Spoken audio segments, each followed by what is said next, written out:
Hey guys, it's been a while. Yeah, it really honestly has been a bit. I've been working on, honestly, this video that you just clicked on. I'm honestly so excited, bro. I've been wanting to do this for like so long. And a few months ago, me and my roommate recently rewatched Steven Universe, and that was like, that inspired me. I was like, wait a minute, I should do this. But it's been pretty fun. Also, do you guys like my makeup? I'm very proud of it. Hold your applause, guys. We gotta keep my ego humbleized. But yeah, I recently rewatched it. It was really nice to rewatch it. Honestly, like, I didn't really realize how much I remembered. Like, when I was younger, I used to rewatch it all the time. Like, every few months, I'd be like, I'm bored, I'm gonna rewatch Steven Universe. And I don't know, just Steven Universe has been one of those shows that has just, like, meant so much to me. And, like, I just felt like I needed to do a retrospective of it. One of the people that very much inspired me was Quentin Reviews. I love his videos on Victorious, iCarly, and I'm really hoping he does the videos on Drake and Josh. Right now he's on a break though, so I don't even know if he is. But his so my layout of how I'm doing these videos is gonna be similar to that. What I plan on doing, originally this was gonna be a really just one long big episode, or one long big video, but it's just easier for me if I just break it into sections. As you can tell in the title of this video, this is about Rebecca Sugar and the origins of Steven Universe. The next part will be specifically just about season 1. Then the next will be about season 2, etc., etc. I'm also going to do a separate part on the movie and the series in general together because I feel like they kind of go hand in hand, especially since that's like how old Steven is. Like, it's kind of around the same like timeline, or like the same like time. But the way that it's laid out in each video, this one's, since I'm not talking about a certain episode besides like the pilot, the unaired pilot, of course, the other parts are going to be laid out similar to how Quentin's was, which is pretty much just like talking about like each episode individually. And then I'm probably gonna take a break between each season, especially during season 1 because that shit is long. I might, whenever we get to the later seasons, because they're only like 20 episodes, I might do season 4 to season 5 in the same part. We shall see. But we're gonna do some intermissions. I'm literally talking about everything about Steven Universe in the series. We're gonna be talking about the video games, we're gonna be talking about the comics, we're gonna be talking about like the art books, the controversies, which the controversies will be talked about in this one. But yeah, I'm super excited to get along with this, and I hope you enjoy me on this fantastic journey of the world of Steven Universe. Sit back, enjoy, get some popcorn, get a friend, and let us begin. It all started on the year 1987. Fun fact, my mom was born on that year. July 9th, when Rebecca Sugar was first born, and she grew up actually in Maryland. When she got to like high school-ish area, she simultaneously went to like a regular high school and an arts high school at the same time, so she's always just been very artsy. She also has a younger brother named Steven Sugar, which, not a coincidence, guys, but we will get to that later. She studied at like a school of visual arts in Maryland. Here she met her now husband, Ian Jones Cordy, which is also a very prominent person in her, like, in Steven Universe in general. He's also the creator of OKKO. Great show. Honestly, I might do a retrospective if this one gets really well on that show. Guess might as well. They also just worked a lot together. Going back to like her childhood, fun fact about like the art center that she went to like while she was like in high school was called Albert Einstein High School. Honestly, kind of great. She is very much a genius in the world of cartoons, you know, pretty cool. She drew a lot of comics while she was in there. One was called The Strip, and it was like in her school newspaper. Get out of here. She won first place for the comics in the newspaper, which is like very honestly like pretty cool. Like even as like a teenager, she was just like doing some milestones, which is honestly like very dope. She attended the School of Visual Arts in New York, which is honestly like one of my dream schools to ever go to.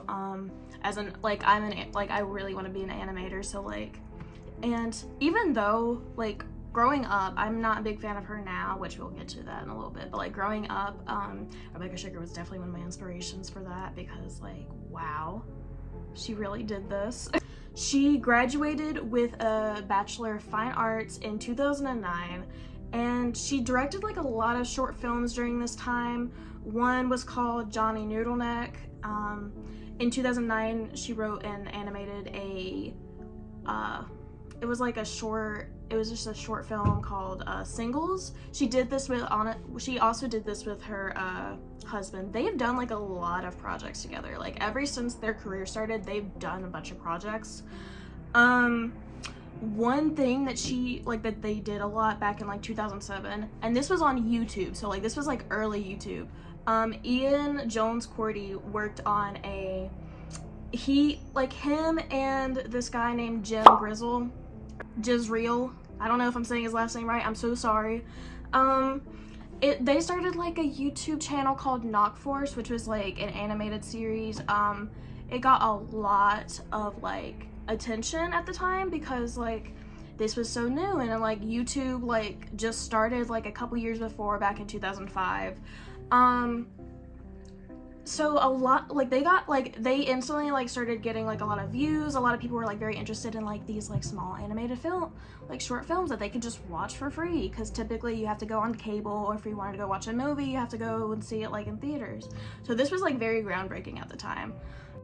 One thing I find very interesting about Knock Force is that, like I said, it did start like a trend of just like doing like little animated shorts on YouTube, but it also like it's kind of like a good representation of how you can like go into two separate like ways of how you want to like show your entertainment towards people. With Jim, he still makes YouTube. Whenever I was checking, from what I can tell, he still makes YouTube. However, he is not that well known. I'm going to put his like YouTube channel in the description, but I find it really interesting that like he still makes YouTube. And Ian, he went towards more of like a direct approach with like how he wants to spread entertainment, which is like definitely working with Rebecca on Steven Universe, and then also working on OKKO. It's just very interesting. Also, if I work on an OKKO video, I'm definitely going to be talking, like, we're definitely going to have a section about Knock Force, because, like, there's so many correlations, guys. It's crazy. She contributed to, like, the cartoons, like, background, like, so she did, like, the background drawings, and also she contributed to, like, character designs, which was very, very, very cool. In 2010, she published her first graphic novel, Pug Davis, featuring an astronaut dog and his gay sidekick, Blouse. She was already starting off with the LGBT like representation strong. Another like comic she worked on was called Don't Cry For Me, I'm Already Dead. It's like a story about two brothers who shared love for The Simpsons, which takes a tragic turn. I've never read this, but honestly, it sounds very interesting. Like, two brothers fighting over The Simpsons. Now let's get more into the area of like Cartoon Network. So she started her like career with Cartoon Network starting off with Adventure Time. She was a storyboard revisionist for the first season, so like at first it wasn't like a big like role, but like she definitely helped a lot. Over time she got really close to the creator of Adventure Time, Pendleton Ward. Amazing guy. I love Adventure Time. Story phenomenal, characters phenomenal, colors, just everything about that show is just so good. And it makes me happy that like Steven Universe, which is also another good show, came out of this. Like if you really think about it, a lot of recent like cartoons like have definitely just like started a domino effect with like newer cartoons. You see this a lot with like, another one is Gravity Falls. After Gravity Falls finished airing, they Amphibia started being worked on, and the Owl House.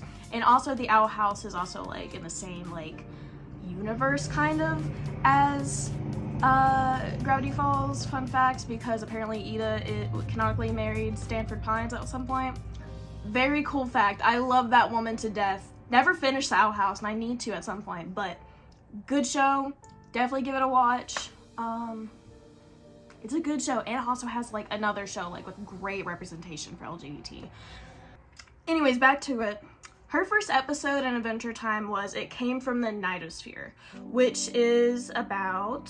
This one is like the first episode where like Marceline's dad gets introduced, which is very interesting to me because I feel like a lot of times Rebecca Sugar works on stuff revolving like family or familial ideas, which we'll get into it on next part probably. Yes, definitely. Actually, we'll probably get into it this episode. I don't know. Like he just like kind of just like released like this evil like demon onto the world, but it's honestly like it's a cute episode. It's like the first episode where you learn more about Marceline. Love it to death. Mwah. Good episode for season 1, because season 1 doesn't have a lot of, from what I remember, season 1 does not have that much going on. Typically it's more like most shows with Cartoon Network on the first season, it's typically more filler and just like Jake and Finn just going off and doing some other stuff. If you guys want me to do an Adventure Time retrospective, I'd be more than happy to do that, because I think I'm going to rewatch it soon with my roommate, so like... She also was inspired, like Marceline is like directly inspired by Rebecca Sugar. When she started working more with the show, like everyone on the team was just like, yeah, put your own life experiences into the character of Marceline.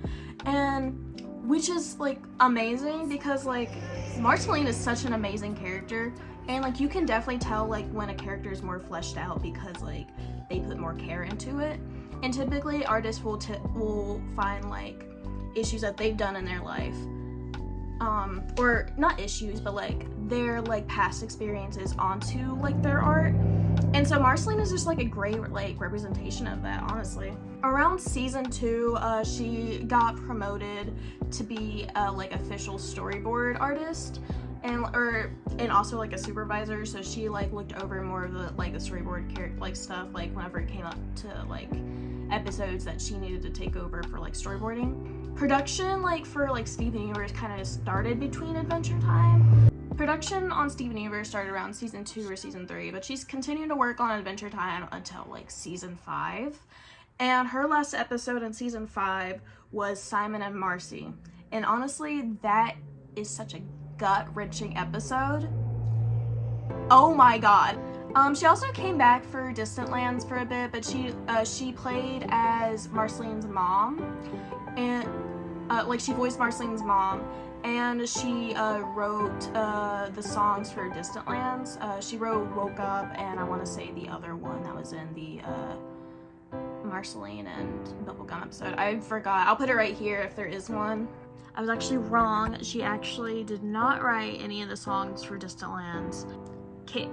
So she wrote part of the Madness and Cake on the Loose for the Fiona and Cake like series that came out like last year around August of 2023. She also wrote like the theme or like the ending song for Come Along With Me, which that's also her voice, so it's like amazing. Another thing about like Steven Universe's Adventure Time like during this phase, which is why like Rebecca Sugar got like hired to do her own show like right after Adventure Time started, was a lot of animation animation studios, they started hiring a lot of like comic based artists because like, hey, let's like spice it up a little bit. We were kind of just doing the same thing for a bit, honestly. A lot of like cartoons in the 2000s were still amazing, but it definitely took a turn. Like animation started taking a turn in the 2010s. 2010s kind of just started like a whole like new world of possibilities with animation in general, but also I feel like with film. Another like good example, which was more towards the end of the decade, was Into the Spider-Verse. Such a good movie, and definitely inspired a lot of like animation studios to start experimenting with different styles. Amazing turnout. Now the only thing I want out of animation is 2D movies to come back. Please, please. We've had some, not that many. Disney, I'm looking at you, even though I'm boycotting you right now. Looking at you. Now that we've kind of like caught up with Rebecca Sugar as a person, now I want to talk more about her controversies. In 2007, Cartoon Brew, which is like it's like a website that a lot of artists used to use back in the day. I feel like some artists still uses it. But they post articles or just like animation news. They released an article confirming that these like weird drawings from Rebecca was her, and she made them back in like 2005, 2006. The images are hard to come by now, but I did find one, and pretty much the images was gross. I don't know how else to say it. I don't know what I'm allowed to say. One was Ratatouille and the rat doing some weird stuff. Another one was Ed, Ed, and Eddie. And those are kids. So while I was editing this video, I went to go look for the Cartoon Brew article. The article is now deleted, and you can still find the Ed, Ed, and Eddie fan art if you just search it up. Like, it's on Tumblr and stuff, but like it seems like most of this stuff is getting deleted because it's been like originally that article came out in 2007. I think it just got deleted because it's old, but like, so that was also weird. A lot of people, like, it was like, none of them were very explicit. It was just weird, you know, like kind of just uncalled for. Like, why are we getting these? I'm assuming the Ratatouille one did come out more in like 2007, because I want to say Ratatouille came out in 2007, but I might be wrong. I'm just gonna put it right here if I'm right or wrong, or the date, the year. But she did draw that. I remember seeing that image back in the day, like a few years ago, and I can't find it now for the life of me, but I found the Ed, Ed, and Eddie one. I feel like it's on Tumblr or something that I saw it, and I'm not gonna put it up because I don't want to get restricted, but they do exist. A lot of people tend to like excuse this behavior because she was younger at the time. She was like freshly 18 by like 2005. But it's still weird because I feel like by the time you're 18, I feel like it's not an excuse to like draw weird stuff. I've never drawn weird stuff like that as an artist. And it might just be because I'm like grew up in this like time period, but it's still, I feel like different time periods are not excuses to like draw weird things or incorporate weird things in like real life. But I don't know, that's just my opinion. Another thing she just does is that she tends to just kind of draw whatever's on her mind, which is very like typical of artists, but she does it a lot. She still does it to this day. She typically like for Steven Universe, she does a lot of drawings with just like different ship dynamics. Some of them are very interesting. There's one that recently got released with Sadie and Amethyst, where like Amethyst like shapeshifted into Lars, and I think that one was like just an episode concept that they were working on earlier on. Eventually you do see her shapeshift into Lars, like I want to say season 4, whenever she's hanging out with Connie and Steven, and then she gets her ass beat by like Jasper, you know. Jasper's kind of fine. That's all I'm gonna say about that right now. Another one she did was with Pearl and Greg, and it was like them. It was just like a way of coping with their grief, but she drew them like kissing. Me personally, I do not like this ship, but you guys do you. But she does. I want to say there's like more different sketches of just like random like characters being shipped together. And it's honestly pretty interesting. So like if you're interested in a certain ship, honestly it's like if you want to consider it canon, it's pretty much canon. Just search it up and I'm sure you'll find some sketches of Rebecca Sugar's doing it. I want to say she did one with Amethyst and Pearl too, and that was like a big popular ship. I shipped that hard as a kid. I still kind of do, but like Bismuth and Pearl have my heart now with the future thing, you know. So another controversy that I wanted to talk about, back in 2017, so this one's a bit sooner, an art book for Steven Universe got released, and it's called like Steven Universe Art and Origins. This was like right around the time season 5 was about to premiere, I want to say. And pretty much it showed like different like gem ideas that they had earlier on, and one of them was really no polite way to say this, it was racist. One, it was called, her name was called Concrete, and pretty much she had a lot of like stereotypical black features. I will put a picture of her up right now. And also another one of the traits said that she couldn't read. A lot of people in the black community got really upset by this because it was a stereotype back in the day that like black people couldn't read because they weren't allowed to get educated. And since a character that has these defining traits, it just did not hit with the black community. They were very upset, and she came out like right after the book got released, and she took they had to like cancel like a lot of orders, so there's only like a certain amount of like of books that has that picture on it. They re-released it without the picture, so like it's very hard to come by these days, but she made a statement saying that she apologized for everyone who was offended, and said that it wasn't her, it was like she just she didn't see it before she posted it. Obviously that's not an apology for me to accept, that's an apology for the black community to accept, but I did see a lot of people didn't really like vibe with the apology because it's kind of just seems like an excuse. But yeah, she's got some controversies under her belt.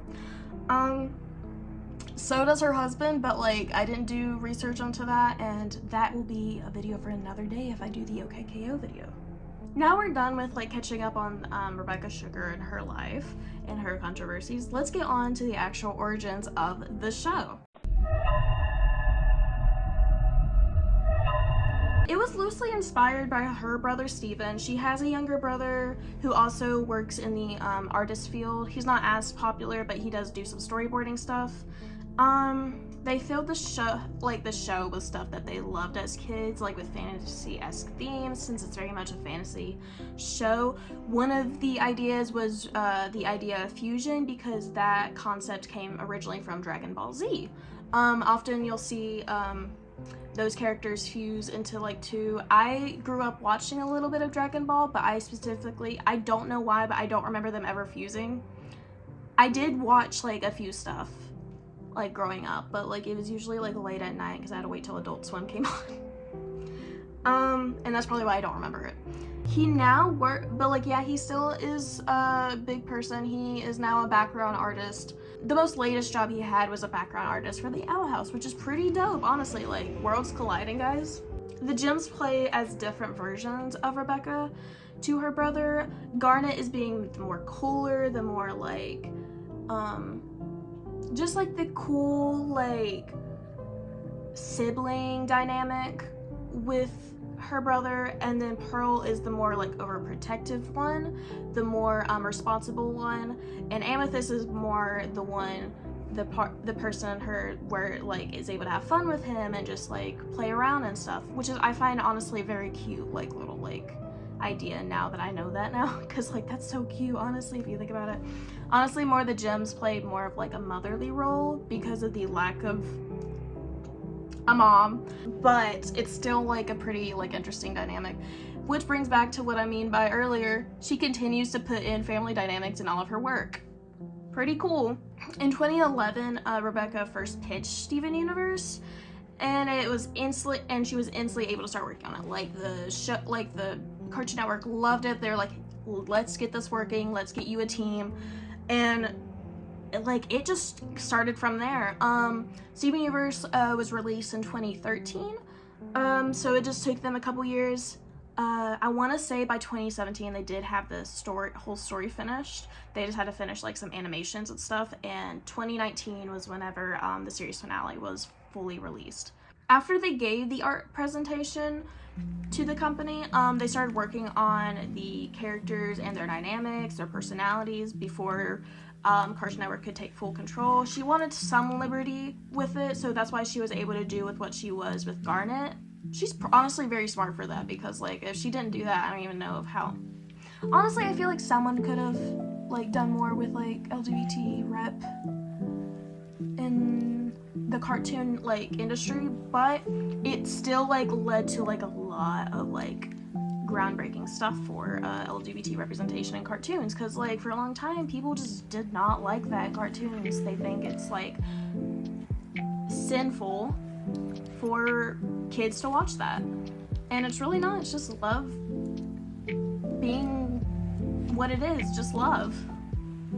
And honestly, like, that's one of the few things I am very happy about with Rebecca Sugar. Not a big fan of her as a person from what I've learned, but she's done a lot of good with the cartoon industry. During like the pilot development, Sugar wrote and sketched a number of pilot ideas that later became episodes. The main unaired pilot actually like involves around, which we'll get into it soon more, this like time like thing. I forgot what it's called, but pretty much you're able to like go back in time for like a short minute, like real quick, if you wish to do so, and you can do that. And that's what happens in the pilot, but you also see it again in Steven and the Stevens when he keeps on going back in time and he just sees his other self, and then they make like a whole band. It's kind of cute, but it's also kind of like crazy. I feel like he has like a weird identity crisis. That was one of the episodes I did skip recently because like it was never one of my favorites as a kid, but like I'm gonna have to rewatch it soon. Sugar developed the Gem's history in conjunction with the pilot episode, so like she did have a lot of like story for the show already started working on this early on. While the first season of the show introduced the human and Gem characters of the relationship, Sugar began to plot and explore second season storylines involving the crystal gems. So that's why there's a lot more Beach City episodes in season 1. Which makes sense because you're still trying to get a sense of what you want for this show.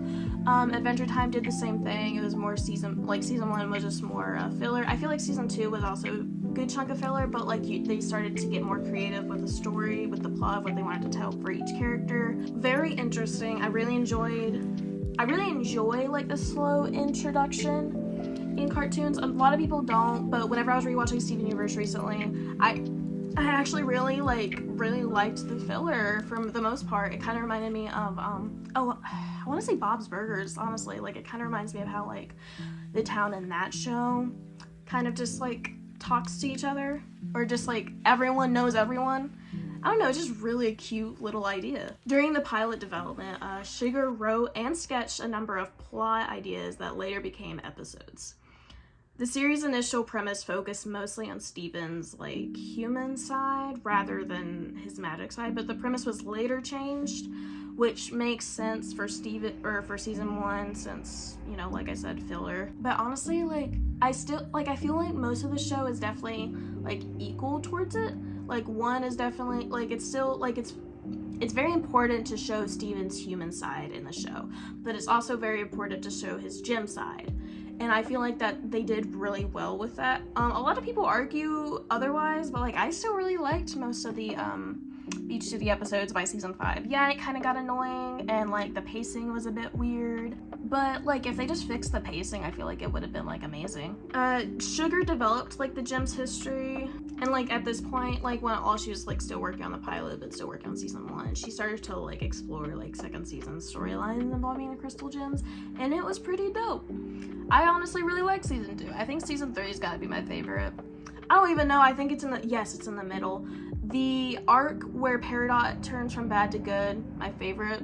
I think that's like an overrated one, but like it deserves to be overrated because like it's Peridot. Look at her. She's just a little guy. Like she has to be like the second, like she has to have the second best redemption arc. The first one goes to Zuko, obviously. Love Zuko. Zuko alone, best episode I have ever watched as a child. I was left flabbergasted as my 5-year-old brain could not comprehend anything, but I'm still left flabbergasted. Flabbergasted. There we go. Now it's time for us to talk about the first episode, or finally in this series, the pilot. So the pilot starts off with Steven kind of just still like being bored at his house, currently eating chips and just like watching the warpad, like. And you kind of just get the sense that he's just been there the whole time while he's waiting on the gems to return, since he's still too young and he still doesn't know how to use his powers yet. A few seconds after the episode starts, you eventually do see like the warp pad glow, and then the 3 main gems show up: Garnet, Amethyst, and Pearl. We will talk more about them individually in the next episode, but I love all 3 of them, dear to my heart. Once they get there, they say what they've been doing, and then Steven kind of gets like jealous that like he can't go on this trip and stuff like that. And then he gets, but they keep on talking, and then he comes up with the idea to start singing this song that he's been working on, and it's actually the beginning of the main Crystal Gems theme song. I even wrote us a song. It's like, if you're, oh, wait, hold on. It's so good. It's so like heartfelt to like see this, because I didn't see the pilot until like after the show ended, so it was more like 2021-esque. It was so good. Like, that just like healed my heart at the time, and like it still heals my heart whenever I like rewatch the pilot to this day. Like, hearing young Zach Callison like just sing this, his voice is like has always been amazing. I feel like he struggled a little bit as a kid, but like most kids do, and he still like does amazing work. Like, I don't think he's doing much right now, but like, have you guys heard like that one like Broadway thing that he did, Interlude? Amazing. He did it with the voice actress for Connie too, so like, I remember seeing those animations back in the day. Those made me sob. Anyways, after he finishes the song, Pearl is like, you don't think we should play this in battle, which is like very funny, because like she's very much like very literal person. She's very much more invested in like the in fighting, because she was more of a protector for specifically Rose Quartz. And he's like, yeah, why not? They keep on talking. Amethyst comes up with the idea to tell Steven to go and get some donuts from the Big Donut. And when she hands him money, she like kind of looks at him, and she looks at the hand that she's like handing the money to, and she's like, why don't you grab us some donuts? Huh? so it's like obviously like she's giving something to him. After he walks out of the house, he notices that what he gave her was, or what she gave him was the little like time thing that I was talking about earlier. Still don't know the name. Putting it right here. Again. Sorry. He's obviously like very excited about this, and once he goes into the Big Donut, he kind of just automatically forgets, because he gets like, he sees Lars and he's automatically in a bad mood. It's very interesting to like see, because in the main show, Lars still doesn't like Steven, but Steven doesn't know this. He just thinks that like Lars is his best friend, and that's honestly kind of cute. I prefer that one. I like that idea better, because the thing is with Steven is that he loves and cares for everything around him. So, like, he takes the job of being Rose Quartz very literally. Like, Rose Quartz, we obviously know he's not Rose Quartz, he's himself. So I personally find the change a bit like refreshing. This is also like pretty cool though, because when I was a kid, I didn't hate Lars actually. I thought he was an interesting character. Like, I had a feeling we were gonna learn more about him, and we eventually did. We eventually like got a good redemption. I feel like the redemption should have been like a bit longer, but like I'm not gonna be mad about it. I'm not gonna be picky, because I know it was just because like they got rushed to end season 5. We'll talk about that in season 5 episode. But yeah, honestly, but yeah, he was pissing me off at the beginning of like this like season 1. So like it's kind of nice to see like Steven finally stand up for himself. Lars, he makes like a joke about like how like he's not a pretty lady, and like why is he like hanging out with the crystal gems, because he's not a pretty lady. And Sadie's like, why would you say that? And as like Steven's like walking out, like obviously aggravated, he comes out with a good comeback to say like, oh, like I don't know what he says, I'll put it right here. Exactly a hot girl. Well, if I was, I wouldn't be talking to you. And he's like, oh, I wish I could have said that. And then he gets taken back to go and say it. Oh, I should have said that. That's really funny. Not exactly a hot girl, Steven. And this happens like a couple times, because he keeps coming up with more comebacks every time he leaves the place. And eventually, Sadie's like, "You're on fire." I remember that specific line because like it just sounded so much like Sadie. Same voice actress. I'm not saying she isn't a different one, but like that just fits Sadie for me. And as he's walking out, he sees that the gems are fighting like a big skeleton monster, which you actually see like a small one at the beginning of the episode. And this thing is coming after the time thing. Obviously, Steven's been using it a lot, so he was able to track him down. And yada yada yada, they're able to like solve it. He comes up with a way for him to get rid of it by going back in time to do a comeback. And it was like they didn't explain this, but he came up with a comeback to say back to Garnet because Garnet has future vision. She's like, See the holes you've ripped in the fabric of time. Steven, why are you such a butt-face? What? and then he goes back in time and Garnet's like, you did it. And he's like, yeah, I did. I saved you guys. And it's just really cute episode. Very much season 1-esque. And then it ends. It's very cute. I really liked it. It's a nice, refreshing thing to watch if you just finished the series and you're like, I want more. And you find out that this exists and like you want to go watch it. The animation for the pilot is very interesting. It's very Adventure Time-esque. And like you can definitely tell she came directly from Adventure Time. But I think the main reason why they changed the theme or the style was because it was too Adventure Time. It wasn't too like a thing that a lot of like cartoon studios typically do to like they want the team to come up with a distinctive style. And while it was distinctive, it wasn't distinctive enough to be like, yeah, that's Steven Universe. So they were able to change some stuff. They also changed up some of the designs. Pearl looks very different. Garnet, she doesn't look too terribly different, but like her hair isn't like in a boxy like esque type deal. It's more just like slicked down. And Amethyst, she looks the most the same. The only difference is she doesn't have a beanbag or like a whatever fanny pack. That's what it's called. I said a beanbag. The design, and obviously Steven looks about the same. His face in the pilot reminds me a lot of like earlier on episodes, like whenever they would like switch between different different studios, because one thing they did with Steven Universe is that they never had like a consistent like style, and it was shown a lot through season 1. By season 5, it was like pretty solid. It was pretty solid like the whole time, and like the colors were always the same. But like sometimes it would just like you could tell like a different studio had to work on this episode, and it just looked completely different. I don't know. It's just very interesting to like look back on. But yeah, it's a very cute episode. One of my favorite details is during the intro sequence, which is nothing like the original intro sequence. It shows like Pearl, Amethyst, and Garnet in their separate rooms, but Garnet's room is never, I don't think, ever really shown in this show. I might be wrong. But in her room in this one, it shows like one side is fire and one side is ice, and that's obviously like hinting towards Ruby and Sapphire. And I find that so cute because like that was so early on. And like the fact that these two, like she was always supposed to be a fusion, and like, oh, love it.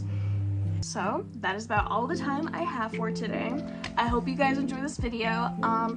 This one was more cut and dry, but I plan on the next one being more planned out, more like executed better. I plan on getting a little like conspiracy board so I can like print some like stuff out so it's like easier to like follow along with the story, because Steven Universe, as fun as it is, story is kind of confusing, I'll be honest, especially for like newcomers. So if you have no idea what Steven Universe is, like this series will be like peak for you. But also sorry for the spoilers in this video, but you're gonna figure this out eventually. Sorry. But yeah, it was, honestly, I'm really excited to continue on this series. Let me know if you were interested in me doing, after I finish this one, if you want me to do a KKO or Adventure Time. But I'm leaning more towards Adventure Time because I feel like that one would fit better. But yeah, let me know. I'm so excited to work on this miniseries. I love video essays. And Quentin reviews, he doesn't really do video essays. He even says so, that like he doesn't really like to refer to it as such. But his layout of his videos, like I said, genuinely inspire me. Quentin, if you're watching this, I love you. I keep doing what you're doing. I know you're on break right now, but like keep doing what you're doing. I've like loved your videos for like years. Thank you. But yeah, I'm gonna go head out. I'm gonna go eat food.